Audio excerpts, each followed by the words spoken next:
سلام علیکم همکاران عزیز. امروز 18 آگوست سال 2024 یک شنبه است، روز استراحت است و امروز فرزندان ما منو دوست دارم که برای آنها یک آشپزی کنم و ما آمدیم در دهه لوچوب نزد دریای لوچوب، دریای نشانته و خانه همسایه‌مون حاجی یوسف. این صورتگاه است. این دریای لوچوب میباشد، کوههای لوچوب میباشد و ما امروز آش میکنیم. برای آش با ما چی در کار است؟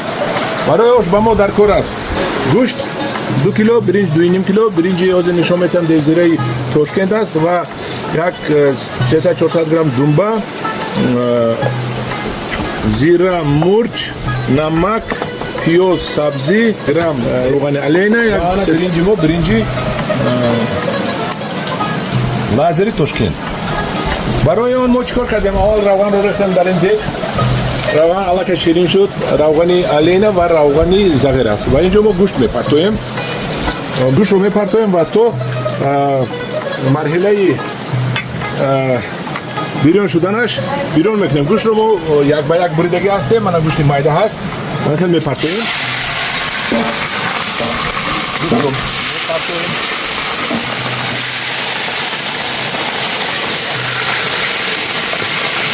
با پورگی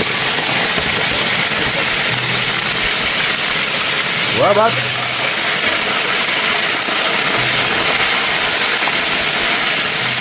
این گوشت رو ما بیرون میکنیم.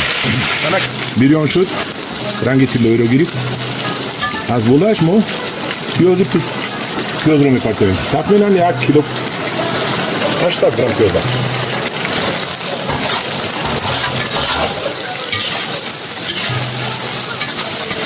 این پیاز رو هم کمی بیرون میکنیم با همراهی گوشت. نگفته نماند که اینجا بسیار گرم است. شوی کبود دوروی در بسر است. شوی کبود رو میکنیم.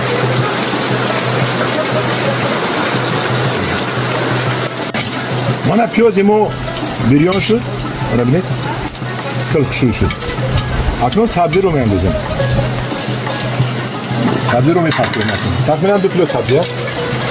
سبزی رو میپرتویم لیکن نمیکوبیم، ارالش نمیکنیم برای که من این آشمو باید آش تویانه بیاید. برنج میمونیم از بولش و زیربک میمونیم و حاضر آب میریزیم. حاضر از اینجا ما آب شمایدگی میگیریم. من ببینید هر رک جوش شده است.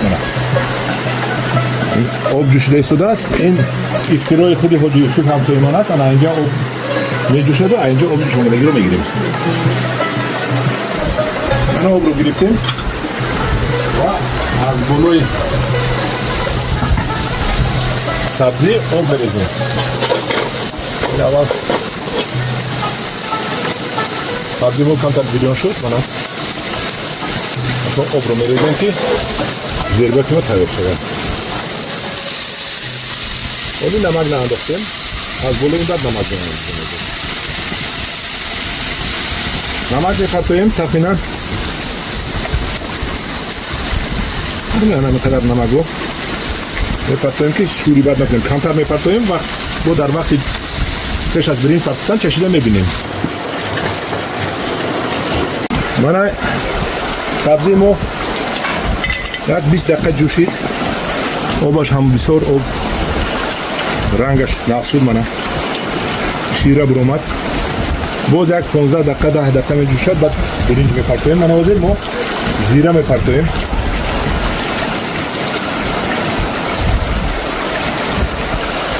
و این چونین مرچ میپرتویم.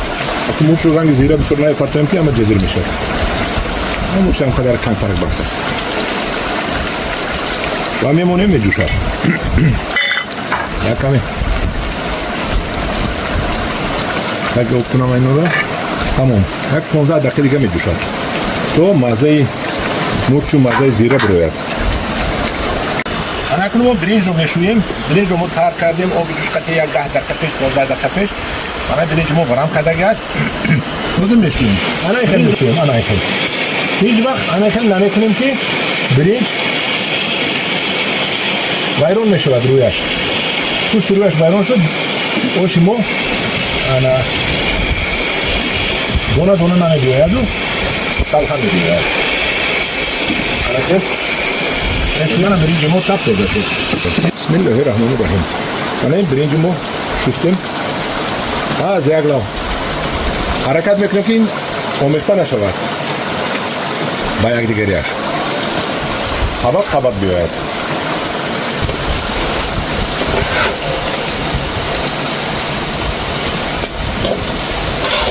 ما برنج رو گذاشتیم و هموار میکنیم.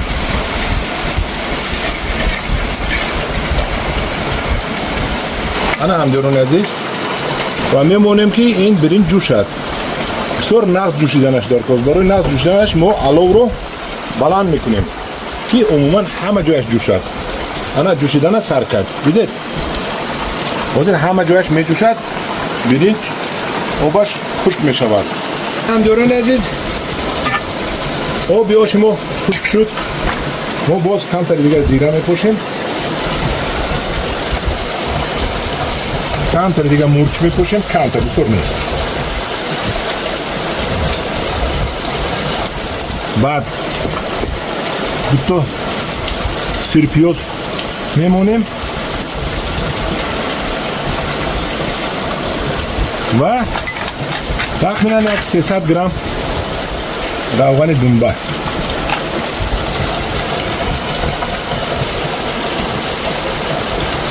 روغن دنبه ما باید در درون برنج در بو خزد و در زیربک مزهش نبیاید که بعد یکی اوش یخ میکنم. من اکنون بعد این رو میگردونیم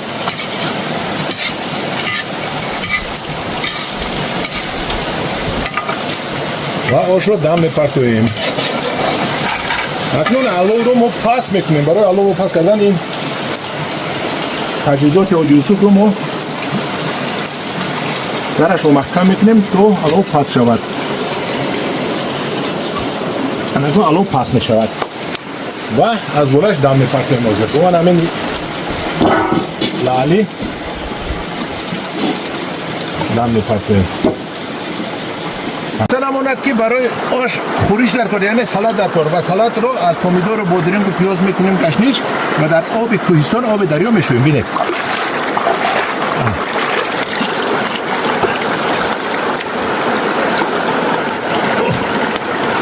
ای وطن وطن جنون وطن شکرونه وطن. و آش رو میکشیم. آش رو میکشیم. بسم الله الرحمن الرحیم. یعنی آش رو کشیم بینیم چه میشده. اول اخیل میکنیم بعد این رو تیار کردم میبروریم. انا آش رو اول کشیم. آش در طبق ازبکستان بوده است. آش بلسین میرسونگی یعنی آش شود.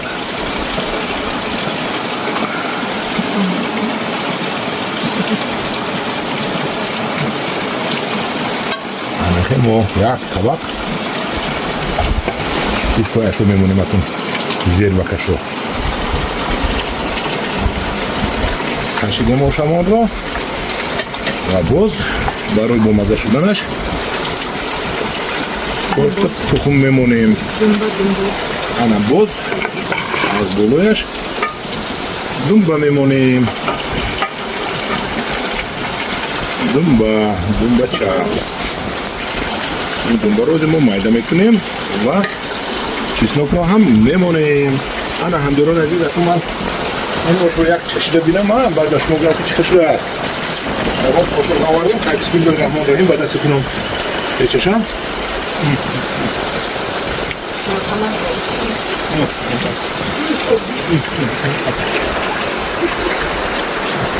آش داد که اگر احتیاط نکنید با همراه آش انگشتانتان رو بخورید. حالا محترم آشخورها بخشش آبونچه ها آش ما تیار شد. حاضر با یک دیگ برکه یوسف روی میکنیم و الان که جوانمردها آشپزی رو یاد بگیرید چون که آشپزی این کسبه مردم است. آشپزی تنها آشپزی در پناه خدا باشید.